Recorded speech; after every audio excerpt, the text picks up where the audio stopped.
I believe the story of Sodom and Gomorrah is completely made up. And I'm not saying that there wasn't a historical place that really was called Sodom and Gomorrah. And I'm not saying that strange things didn't happen in that area.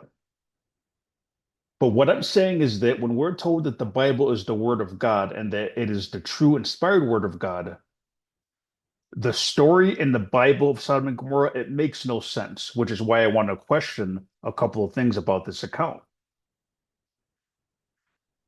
So let's go to Genesis chapter 19, and I'm going to read this from the King James Bible. And the reason that I'm going to use the King James Bible is because this seems to be the most accepted Bible of Christians, even though the English is kind of bad. So I'm going to use the one that I think most Christians will at least acknowledge this. But you can look this up in any other type of translation. I've looked this account up in three translations, and it basically all says the same thing. So if you go to Genesis chapter 19, I want to draw your attention to the first thing about this account that makes no sense why I think that it's a made up story. So, right in Genesis chapter 19, starting at verse 1, it says, "And there came two angels to Sodom." Right? So that's the account. These two angels, they come to Sodom and they go to Lot's house. So the end of that verse says, "And he bowed himself with his face toward the ground." So Lot recognized these were angels and he bowed to them.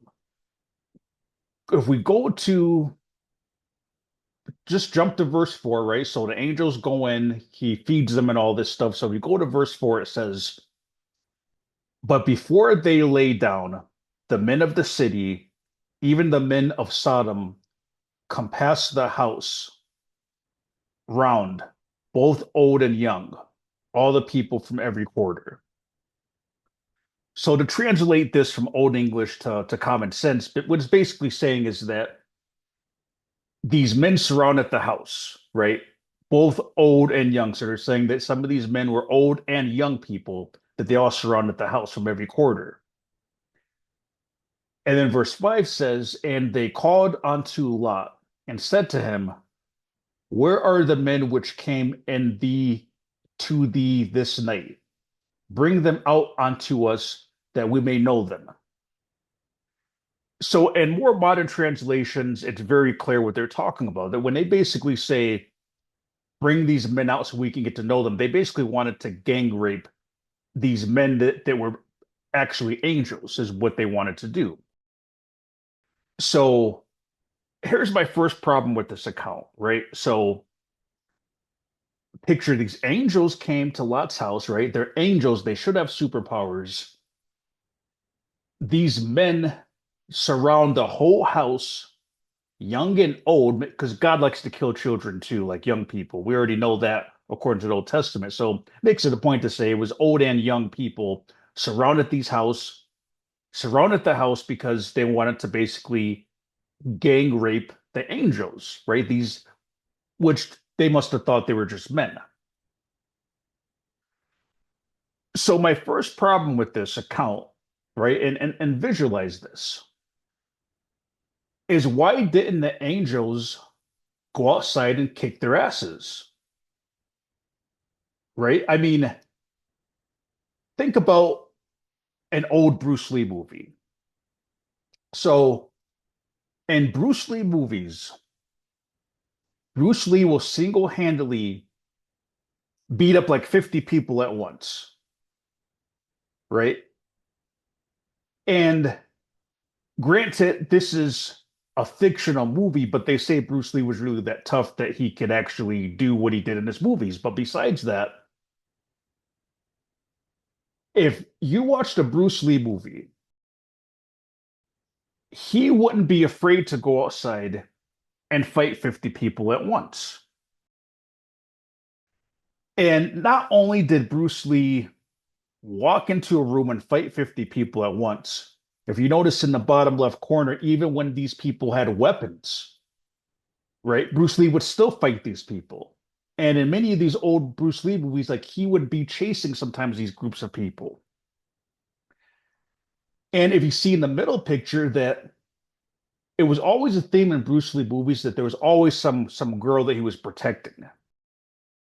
And in some cases it was maybe a whole family, but usually there's always like somebody that he's protecting. So if you notice the way this woman is standing behind him and he's in front of her basically ready to kick anybody's ass that goes near her, right? This was the theme of Bruce Lee movies. Bruce Lee is not going to be in a house while a bunch of people surround the house and he's afraid to go outside. So the people in Bruce Lee movies, they felt protected by Bruce Lee's presence. They would stand behind him and wait for Bruce Lee to handle business. Now, the reason I mention this is because if you're a Bruce Lee fan or know anything about him in particular or other kung fu artists like that, you already know what Bruce Lee would do if a bunch of men surrounded the house and wanted to rape anybody, right? He would go right outside and take them all out. But an angel's not going to do that. What an angel? I mean, the way it's depicted in Bruce Lee movies, wouldn't the angel have just gone right outside and just beat them all up, right? Or not, or did whatever. So that's the first problem with this account is that if these angels came down from heaven and they had power from God, as soon as Lot and his family were in danger and they surrounded the house, asking for the angels themselves, then the angels should have just went outside and handled business just like Bruce Lee would.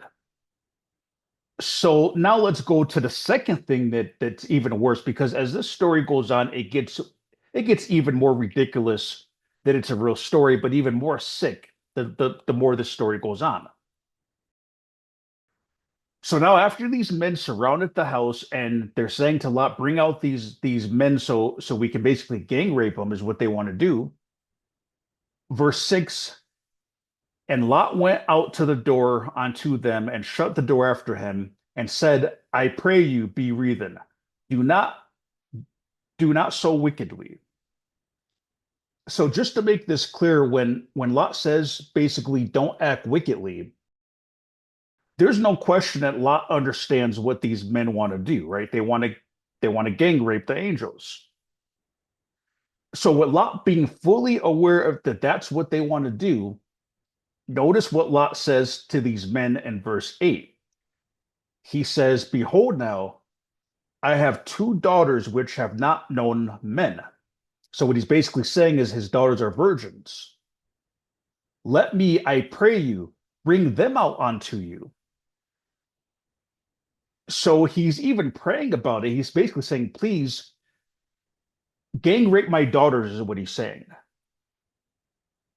But it gets even worse. So then he says, and do ye to them as is good in your eyes. Only to these men do nothing. So granted, Lot's trying to be hospitable, right? Because then he says, for therefore came they under the shadow of my roof. So what Lot's basically saying is, hey, these men came to his house for hospitality, right? So he's saying, hey, they're guests in my house, right? Hospitality, right? Don't gang rape them. But he says gang rape his daughters.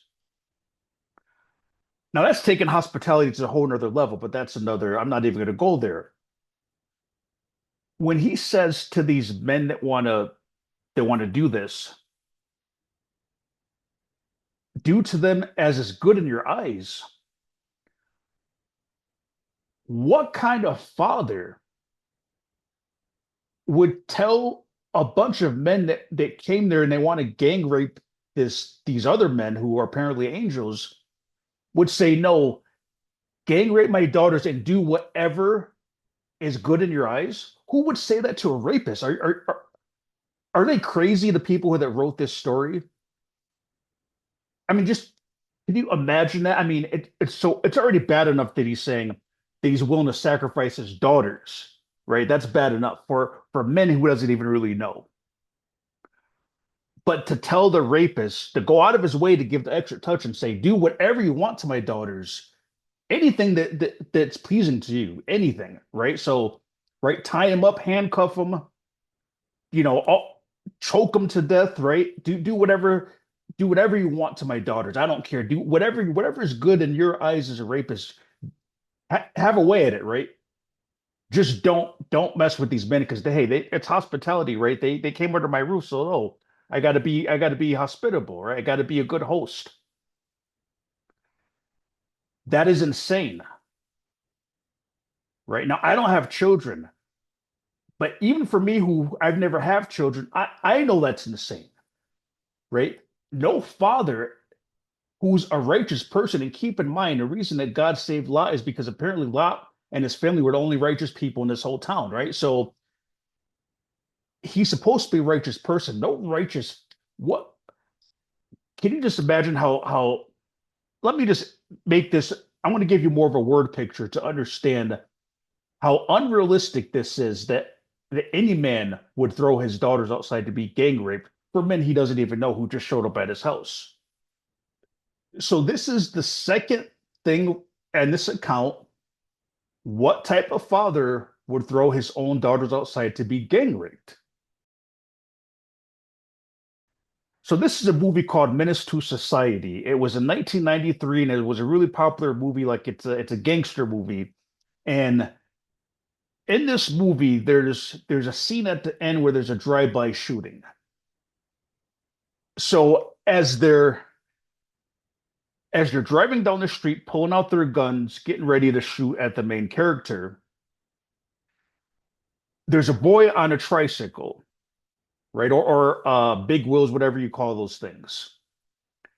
And this kid is the main character's, you could say, stepson. He's not married to this woman, but it's the woman who he's with. So this is basically like his stepson. And he's outside playing. And as you can see in behind him, here's the car pulling up and they're about to pull out their guns and start shooting. What do you think the main character is going to do when his stepson is also, you could see, about to get caught in this crossfire? What do you think might happen when they start to shoot? Or let me give you some options before I even show you what happens. Do you think that you think the main character is going to come out and say, "Oh no, please don't shoot me. Here, have my stepson. Shoot him." Right? Or do you think he's going to say, "Oh, please don't shoot me. Take my wife, right? Shoot her." Or do you think he's just going to run, right?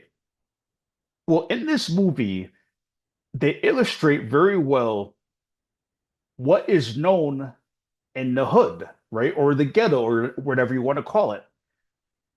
His natural instinct as a parent, even though this is his stepson, but it's the same idea. His natural instinct, as soon as he hears the gunfire, he's not even worried about are they trying to kill him. His natural instinct is to shield the kid. And this is something that really happens in these type of neighborhoods. They're illustrating something that really happens in these neighborhoods. It's a known fact that when people are with their children in these type of neighborhoods, as soon as they hear gunfire and things like that, the first thing they do is shield the children. They don't think, oh, let me go inside and get a bulletproof vest. Oh, I don't have a bulletproof vest. What's going to block? They don't even think that far. It's instinct, parental instinct. You hear gunshots and you know the fire is right there. You shield the children, right? He's not even thinking. It's automatic. Now, and again, this kind of thing happens all the time. I'm just showing you this movie that actually depicts it pretty well. So this is my problem. My second problem with the Sodom and Gomorrah story. So even in the hood, right? And I don't say that in a demeaning way when I say even in the hood. I'm basically saying because people look down on people in the hood or the ghetto and oh, they're just a bunch of criminals. But even amongst the criminal code, these parents who are even criminals in this situation, if their children are in danger, it's automatic, right? Even in the hood, it's automatic. You shield the children, you protect the children, you don't think about yourself. right? He didn't go inside to think, oh, let me try to shield myself with a with an aluminum pan or something, or what can I use to. He automatically shielded the child and basically got himself killed. But Lot's wife, who was righteous by God, the only one righteous in the whole town, his first instinct is these men aren't even asking for his daughter. They came to his house asking for the men who are really angels. And Lot's parental instinct, the first thing that Lot thought of is, oh no, don't mess with these men here. Take my daughters, right? And do whatever you want to do to them. Anything good in your eyes, right? Tie them up, beat them up, right? Do whatever you want. Gang rape them. I don't care. Anything that's good in your eyes is what Lot says to these rapists. And God didn't kill Lot for trying to throw his own daughters outside. But not just that. So then, as I mentioned earlier, going back to the whole Bruce Lee thing, Bruce Lee wouldn't have done that, right? If a bunch of men came to the house wanting to fight Bruce Lee, he's going to go outside and handle business, right? And as you can see how protected the girl looks behind him, right? That's more so the angel should have done that right away. But why would no parent in their right mind who's not a sick, evil person would throw his daughters outside to be gang raped as an instinct? That natural instinct is you protect your children, period. You don't even worry about protecting yourself. So when these men came to the house and they asked for the men, they didn't even ask for the daughters, right? Before Lot even opened his mouth, one, the angel should have went outside and did a Bruce Lee on him anyway. That's the first thing that's wrong with this account.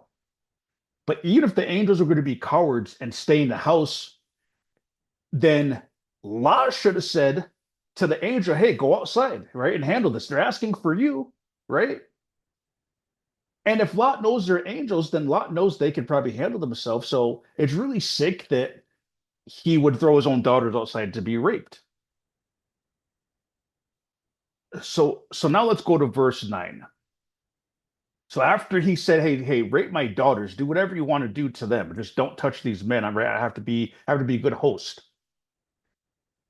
They said, stand back. And they said again, this one fellow came into sojourn, and he will needs to be a judge. Now we will deal worse with thee than with them. Now, I don't know what they're talking about. Again, it's old English.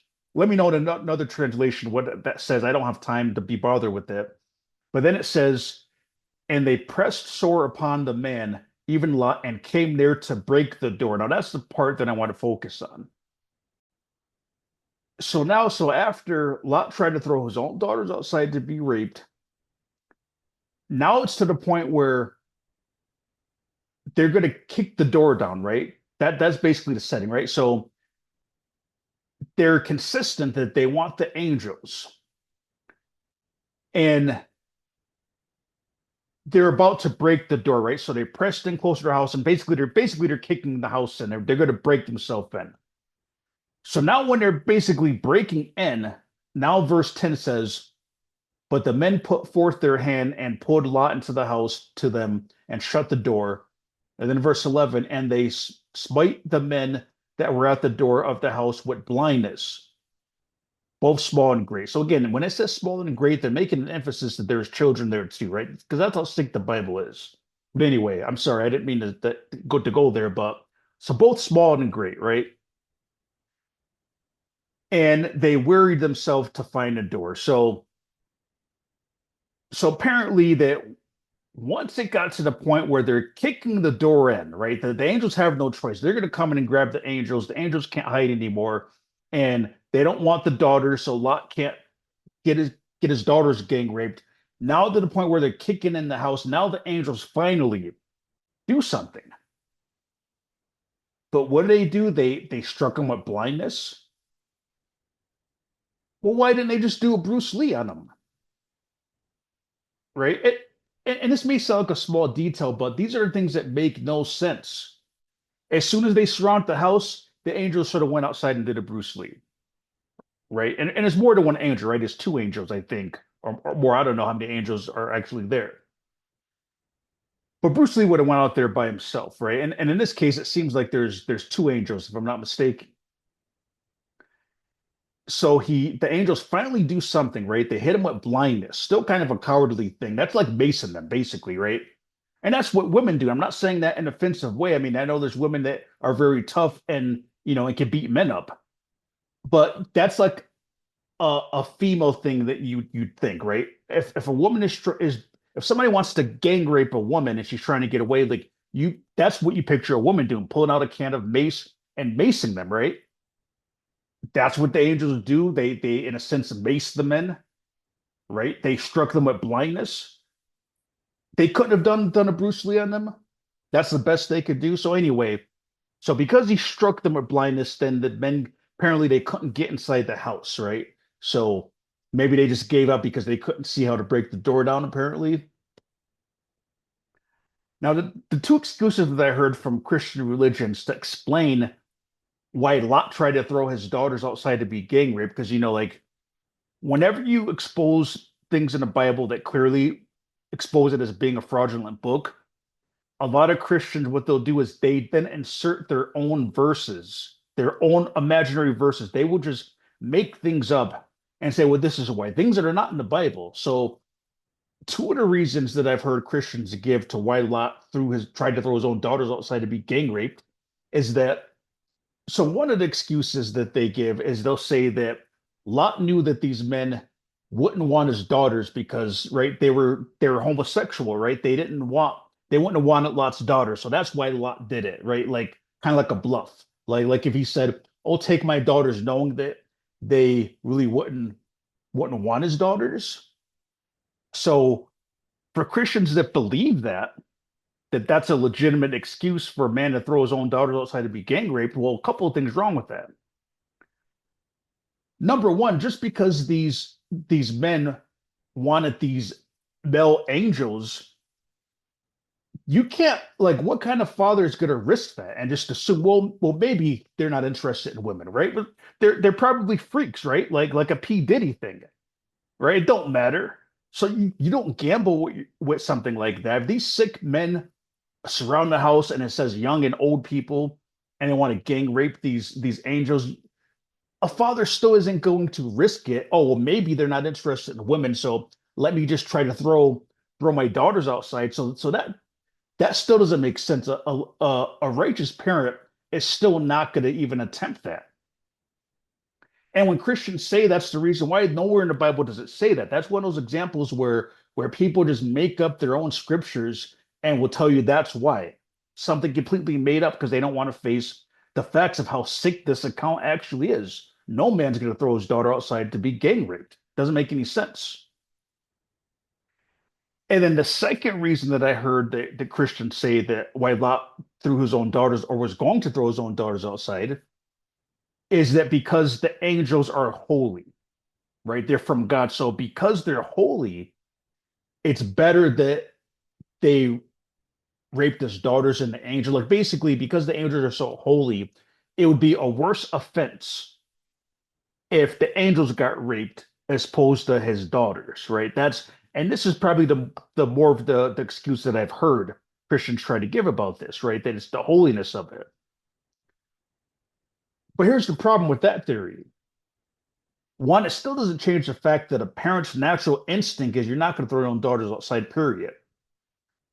But even if Lot is that sick where he's going to throw his own daughters outside to be gang raped, if it's a matter of well, the angels are holy, so it's better that his daughters get raped rather than the angels get raped, the angels shouldn't get raped because if they're angels, they should be able to do a Bruce Lee, right? So if you're Lot and you're a betting man, right? Lot would probably bet that, well, hey, if the angels got a better shot than his daughters do, right? So if you're Lot and you're like, okay, well, it's really wrong if they rape an angel because that's holy, the angel should be able to defend themselves. His daughters can't. So if these are angels, and again, they basically did their spiritual mace on them, right? They just made them blind. So the angels, they can defend themselves. So why still would Lot shouldn't have to pick between the angels being raped or his daughter because the angel should be able to do Bruce Lee. the angels can defend themselves. So it's only natural that Lot would have basically told the angels, hey, go out there, right? They're asking for you anyway. Go out there and handle it. So I'm not buying the fact of Lot just because the angels are holy, because the angels can handle themselves. But let me just go on because this story gets even more sick. Like every part of this story just gets more sick and twisted. So now let's go to verse 12 and 13. So verse 12 says, and the men said unto Lot, these are the angels, haste thou here any besides, I guess the angels are basically saying, is there anyone else here besides you and your family, right? And Lot says, uh, son-in-law? I think that's what, because this old English is hard to understand. So basically, they have son-in-laws, but then Lot told the rapist that his daughters, no one has been with them. So I don't know. I'm kind of confused with it, but apparently maybe they had. I don't even know who these son-in-laws were. I guess his daughters had boyfriends, maybe, and maybe they're engaged and weren't married yet. So then 13 says, we will destroy this place because the cry of them is waxen great before the face of the Lord, and the Lord hath sent us to destroy it. So the angels are saying that basically God sent them to destroy Sodom and Gomorrah, right? Even though they were in the house like cowards and they couldn't go outside and do Bruce Lee, they're now going to destroy the whole city because God told them to do that. So then verse 14 says, and Lot went out and spake unto his sons-in-law, which married his daughter. So I guess his daughters who he wanted to be gang raped were married. I don't know. And said, up, get up out of this place, for the Lord will destroy the city. But he seemed as one that mocked unto his sons-in-law. So it sounds like the son-in-laws didn't believe it, so they didn't run away with them. But that just adds another thing to the story. So why didn't Lot get the son-in-laws, right? Because if they wanted the angel, if they wanted to gang rape the angel, and Lot saying, "Oh, the angel's holy, so please don't do that," we'll go get the son-in-laws, right? If they want men anyway, right? Get the son-in-laws, right? Before you think of your own daughters. But I'm not even going to go any further into that. So so basically, the son-in-laws they don't believe that the city's going to get destroyed. And let's go to the next couple of verses. So, verse 15, and when the morning rose, then the angels hastened Lot, saying, arise, take thy wife and thy two daughters, which are here, lest thou be consumed in inquiry of the city. Right. So, this is the famous part where it was only Lot, his wife, and his two daughters, right? The two son in laws, they stayed. And then it says, and while he lingered, the men laid hold of his hand and upon the Lord of his wife and upon the hand of his two daughters, the Lord being merciful unto them. And they brought him forth and set him without the city. So it sounds like the angels basically kind of pushed them, like, come on and grab them and like, we got to get out of here. But here's the part where it gets sick again. Verse 17. And it came to pass when they had brought them forth abroad that he said, escape for thy life. Look not behind thee, neither stay thou in all the plain. Escape to the mountain, lest they be consumed. So just to translate that, they're basically saying, don't look behind you or you're going to be consumed. You're going to get killed, right? That was the warning. So then verse 24, then the Lord rained upon Sodom and upon Gomorrah brimstone and fire from the Lord out of heaven. And then I'll skip right to verse 26. But his wife looked back from behind him, and she became a pillar of salt. And then verse 27, and Abraham got up early in the morning to the place where he stood before the Lord. That's talking about Abraham. So this is the famous part where Lot's wife gets killed because she looked back. But as you read the account, It's like nothing. There's not even any mourning process. There's no sadness. It just like yeah, she looked back to pillar spot, to pillar saw, and then goes to Abraham, right? Like no mourning, nobody cares. She just got killed just like that.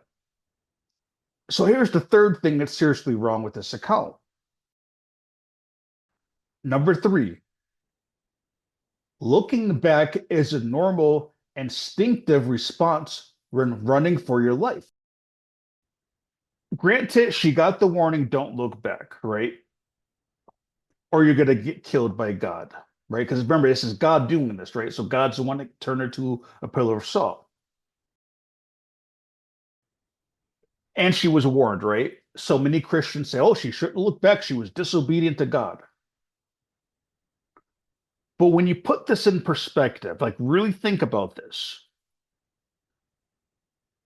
looking back is a normal instinctive response when you're running for your life, period.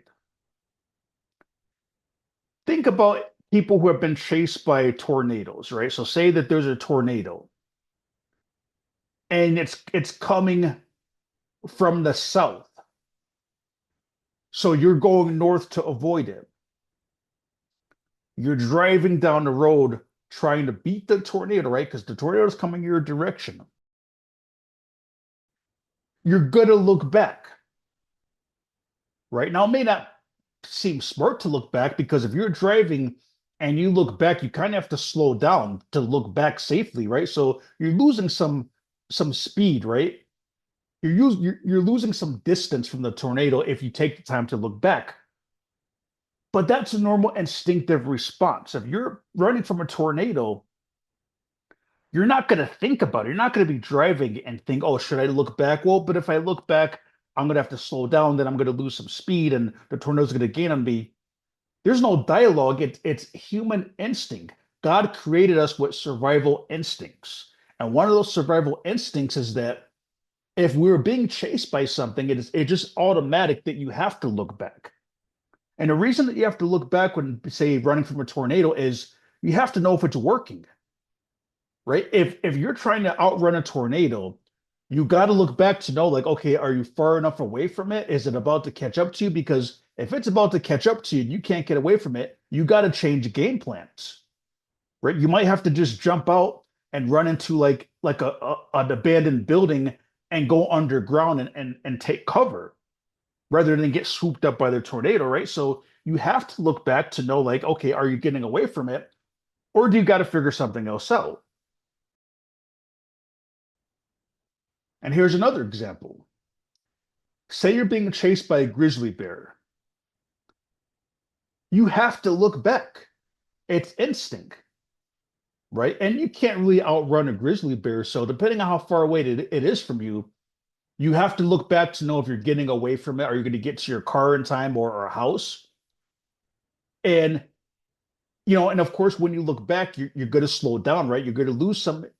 The grizzly bear is going to gain some distance on you by taking the time to look back, but it's natural instinct. You have to know if you're getting away from it or not. And if you can't outrun this thing, you're gonna have to come up with another idea. You may have to just lay on the ground and play dead and hope that he doesn't completely kill you. But you have to look back to know, like again, it's natural instinct. And one more example about this whole looking back thing is that think about 9/11. Imagine if they got on a loudspeaker and told everybody, don't look back, right? Just keep running from the area, keep getting away from the area, don't look back. But what do you mean, don't look back? How is that possible? Right? Can you imagine how, like, if they really got in a loudspeaker and told people during 9/11, don't look back?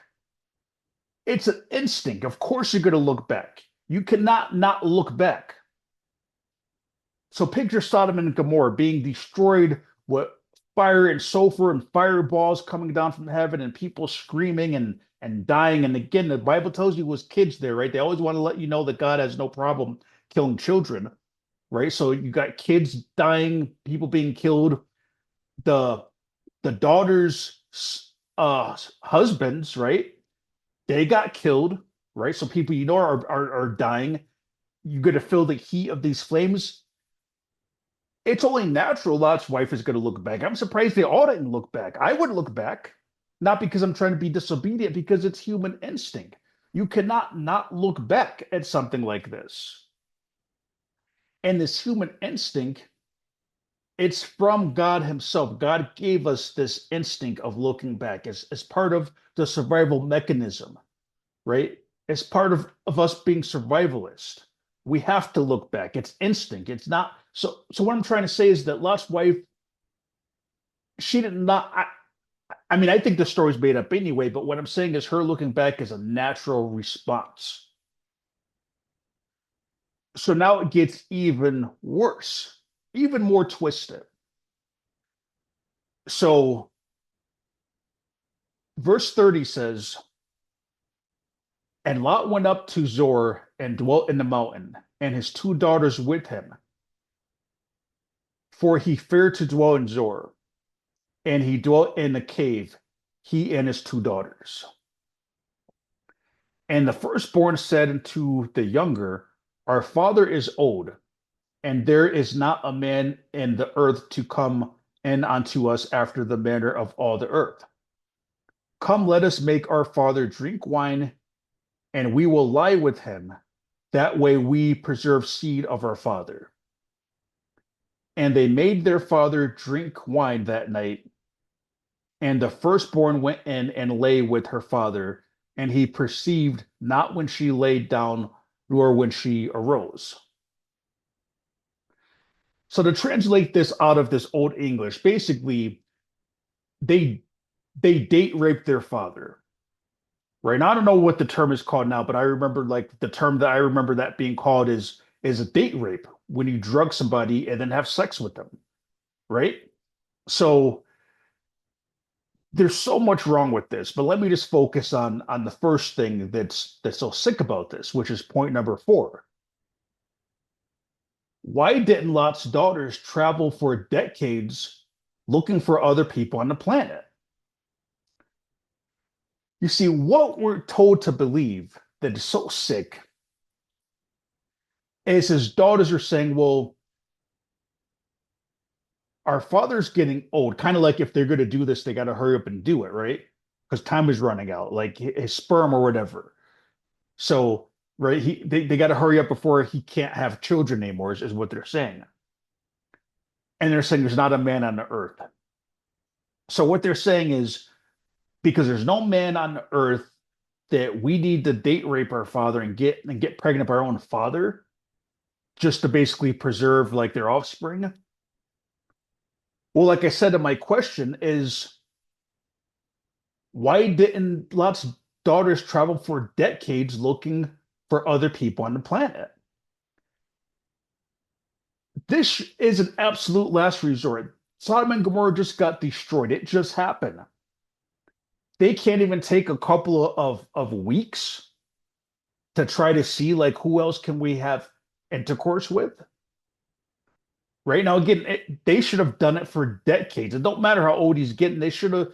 This should be the last thing that they should even had this idea to begin with. Their first idea should have been was, hey, we got to travel to Earth to look for some men, right? To keep the family offspring going. And it also doesn't make any sense because if you know the story in the Bible that Abraham and Lot split and went separate ways, right? Their tribes of people got so big that there wasn't enough room for both of them. So Abraham went his way with his tribe of people, and Lot went his way.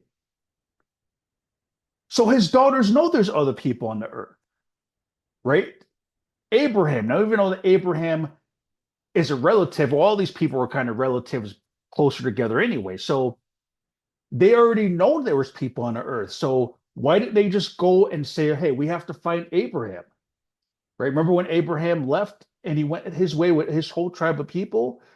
So it makes no sense that without them even making an attempt to try to meet back up with Abraham and his tribe of people, that they would just say right away, oh, there's nobody here. Let's have sex with our father. It makes no sense.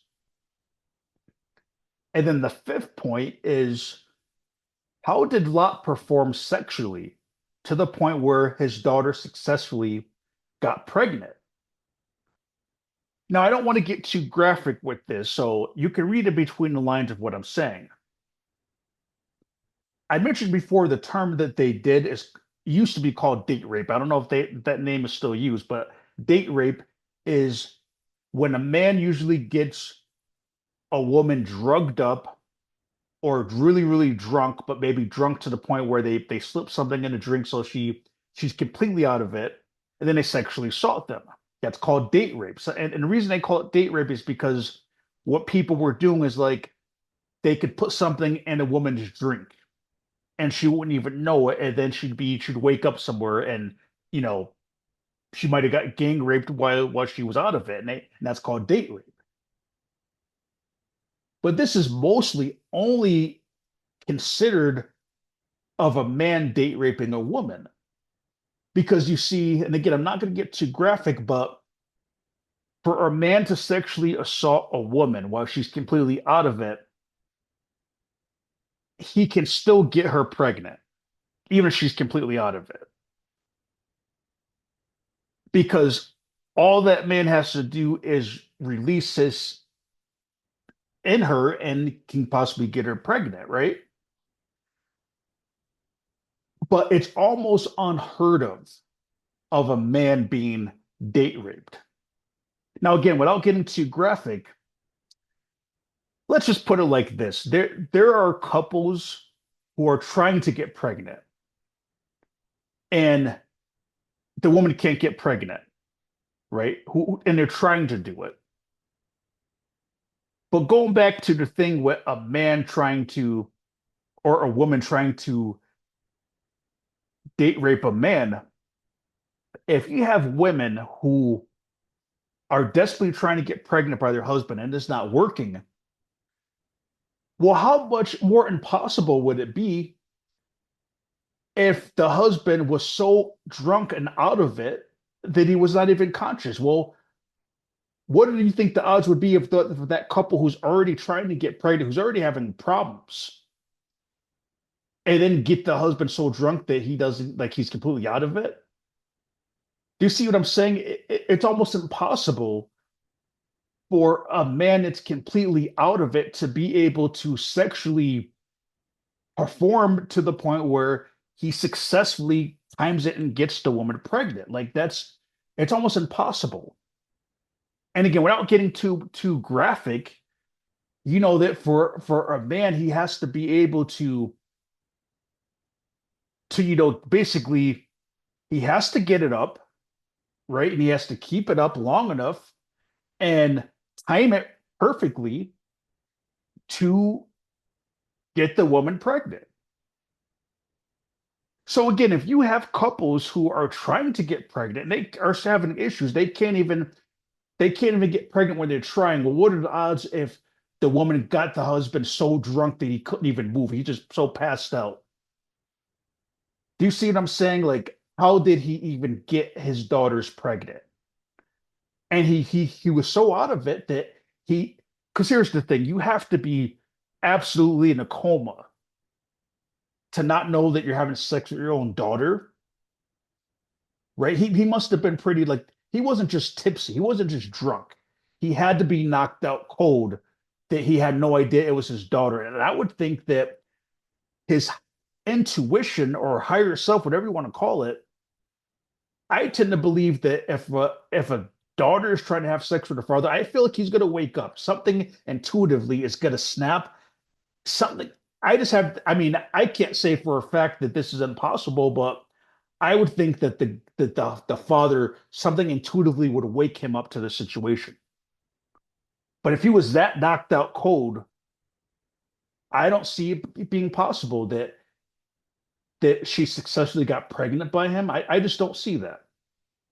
And again, I'm just using common sense, right? I'm using street smarts. I'm not saying that it's absolutely impossible, but I don't think it's easy to do. And if you don't believe me, we'll just ask a couple who's trying to get pregnant and can't get pregnant and say, hey, what are the odds if you got your husband so drunk he didn't even know who you were? What are the odds then that you're going to get pregnant, right? And see what they tell you.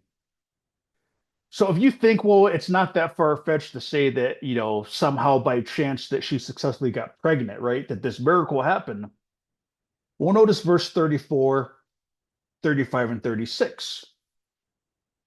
And it came to pass on the morrow that the firstborn said unto the younger, Behold, I lay yesterday with my father.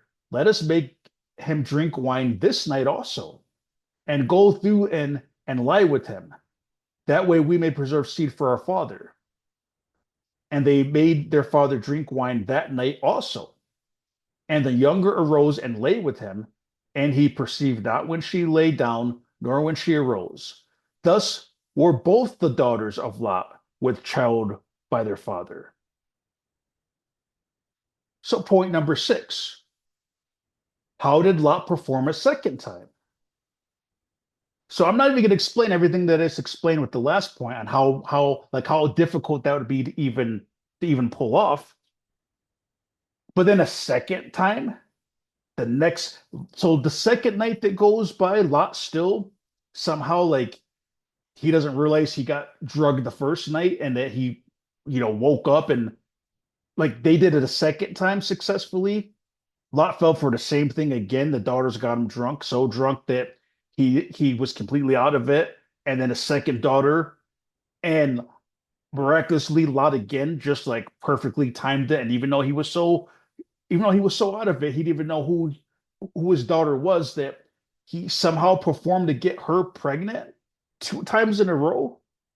What are the odds that you'd be successful with something that sick 2 different times in a row? And Lot didn't. And why didn't God warn a Lot right after the first night? Why didn't the angels come back and tell Lot what was going on and say, "Hey, you know what your daughters did to you last night? Where's God at this point?" Because we're told that the whole reason that God destroyed Sodom and Gomorrah is because of sexual immorality, right? Because they're sexual perverts, is what we're basically being told. So if God was that bothered by this sexual perversion, if sexual perversion is so bad that God had to destroy this whole entire city, even young ones, that the Bible makes it clear to say, because again, Bible wants you to be clear that God has no problem killing children. If this is so important to God, this sexual like perversion stuff, then why did this happen a second time? Where was God? Where was the angels? Right? Nobody came down and told Lot, "Hey, this is what your daughters did to you last night." Right? I mean, it's so inconsistent. Nobody told Lot, and they did it a second time, and it worked. And then if you go on to verse 36 to 37, it says, so going back to 36, thus were both of the daughters of Lot with child by their father. Then verse 37, and the firstborn bare a son and called his name Moab. The same is the father of the Moabites unto this day. And the younger she also bore a son and called his name Benjamin, the same as the father of the children of Ammon unto this day. Now, do you see anything wrong with this from verse 36 to then 37 and 38? Does Lot not care what his daughters did to him? Why didn't God tell Lot what happened? Which is point number 7. You see, when you look at the way that it's written, it seems like it's not a big deal. Like okay, after they date raped their father, oh well, right? Okay, she bore a son and they both bore sons, and that was it. Like Lot wasn't concerned. Lot didn't say, "Hey, what the hell's going on?" Right? Did Lot not know that he was the father? And if not, well, again, why didn't God tell him that? Right? Isn't lineage so important in the Bible? Lineage is so important, right? The son of this person, son of this person, son of this person, right? Like lineage is so important when you read the Old Testament. So what in like why does Lot not even care this happened? Why is there no account where Lot flipped out when he found out what his daughters did to him and kicked him out of the house? Right? Where's that account at? Where's the account where the angel comes down and tells Lot the truth and say, "Hey, those your daughter's kids you're the father." It's written like nobody cares.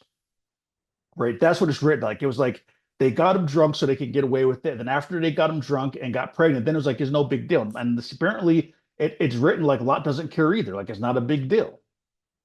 And I hate to say this, but when you think about all the sexual child abuse that goes on in religious organizations, I believe it's accounts like this that put these ideas in religious families. Like it's not that big of a deal because what is this account saying?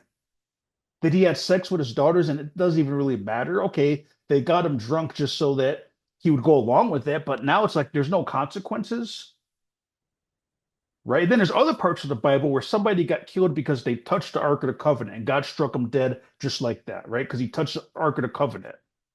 There's another account where these kids were making fun of Elijah the prophet, which is what kids do, right? Kids always make fun of people. They don't mean anything by it.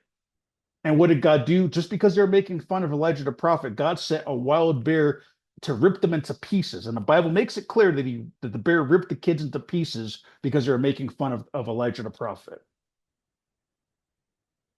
But the daughters gang raped their father, and there's nobody cares. And again, remember that the daughters, it doesn't matter what they said, they knew there's other people on the earth because they knew Abraham and Lot separated because their tribes got too big. So they know that. And then the eighth and final point of why I think this story is completely made up and it's sick is point number 8. Lot's wife was the only normal one in the entire story, and she's the one God kills. So, right in the beginning, these men surround Lot's house, right? And they're asking for the angel, right? That the angel is the one that they want. And instead of the angel going outside and doing a Bruce Lee on them, the angel sits in the house like a coward, right? And why these men are surrounding the house. So why didn't God kill the angels and say, hey, what, I sent you there to protect them, right? Why are you in the house like a coward? Go out and do Bruce Lee on them, right? So the angels are like, they're not normal. And then Lot himself, whose first instinct is to say, oh, no, no, no, here are my daughters, do whatever you want, right? Whatever's good in your eyes, right? Tie him up, gang rape him, I don't care, whatever you want. Just don't mess with these men. Well, how about this, Lot? Why don't you throw yourself outside then? Right? That's the natural instinct. You protect your children. Right? So Lot, who doesn't offer himself, doesn't go in the other room and offer his son-in-laws, doesn't tell the angel to go outside and handle his business, because after all, they're asking for the angel anyway. But his first instinct is to throw his daughters outside to be gang raped by these people and say, do whatever you want, whatever's good in your eyes, right? He could have just offered to give his daughters, but he made it a point to let them know, hey, whatever sick stuff you want to do, it's good with me, right? Whatever's good in your eyes. And God didn't turn Lot into a pillar of salt for trying to throw his daughters outside. And then the daughters himself, right? Who raped the father, got him drunk, and didn't just do it once, did it twice, right? And didn't make any effort to try to find Abraham and other people who they knew were on the earth. And they both did it back to back, right? And no mourning for the mother, right? They didn't think on like, oh, I'm sad that my mom is dead, right? Just like that, they're ready to have sex with their mom's husband, which is their father, like no mourning period, right? She's still, right? Her body's still probably smoking at that point from turning into a pillar of salt, right? She probably still got heat, and the city's probably still on fire, and already they're having sex with their father. And God didn't turn them to a pillar of salt for doing something sick and disgusting, no.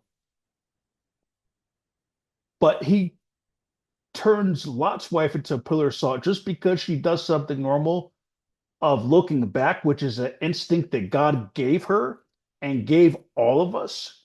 We all have survival instinct of looking back when we're running for our life. It's part of a survival instinct. It's automatic. So Lot's wife was the most normal one in this whole story. The most normal. There's nothing that she did that was questionable. But she gets killed because she turns her head and looks back. An instinct that God put in us. So to me, and please let me know in the comments because I'm transparent. Like, if you can make sense out of this, I want to know. But this story, like, and some people say that they believe that the God of the Bible is really Satan. And I know that's a very like touchy, sensitive subject. But I'm going to be blunt with you. When I read this garbage about this man trying to throw his own daughter outside to be gang rape and then tells the rapist, "Oh, do whatever you want with them, whatever's good in your eyes." That sounds like a satanic God. Is all that I'm saying.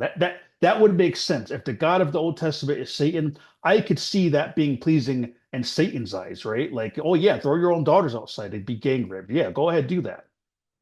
You know, like and I could see Satan also being pleased with, yeah, get your father drunk.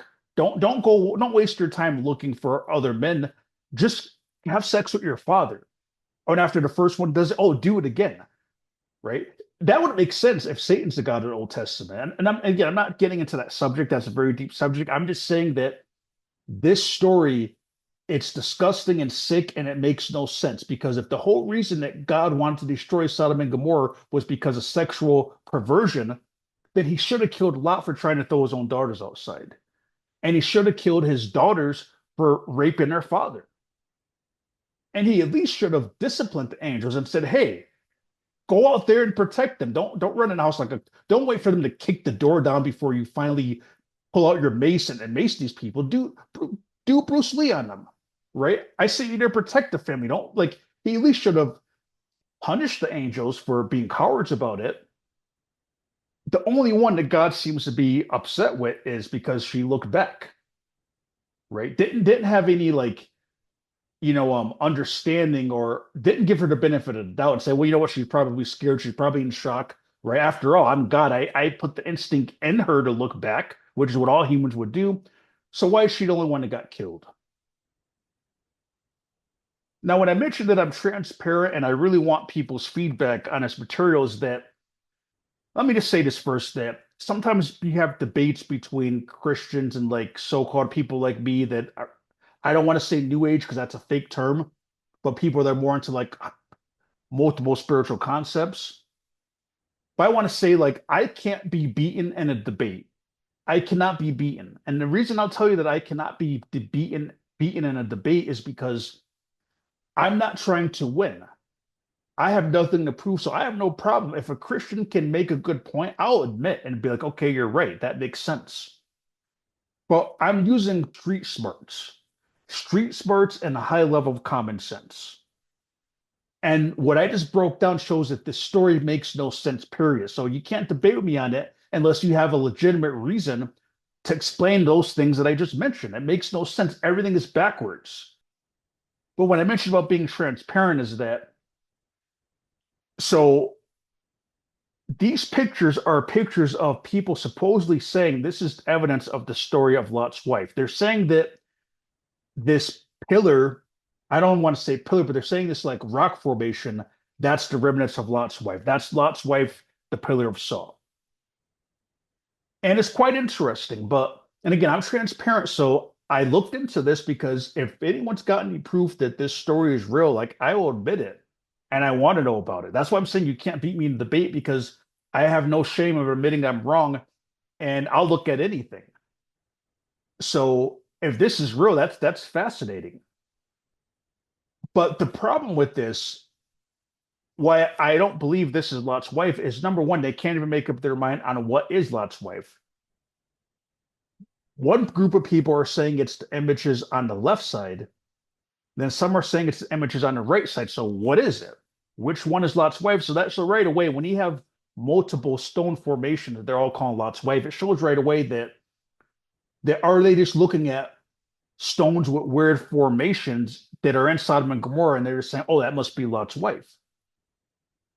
I mean, is that a person? I mean, not to be graphic, but I mean, if there was like some like breast sticking out of that, I would say, okay, yeah, it's a shape of a person, but I don't see anything human about it to be so certain to be like that's Lot's wife. It's just a rock that is separate, right? So it's interesting why it formed like that, but I mean, I don't know. Let me know if I'm wrong. Do you see any arms or legs or anything that's to say it's even a person?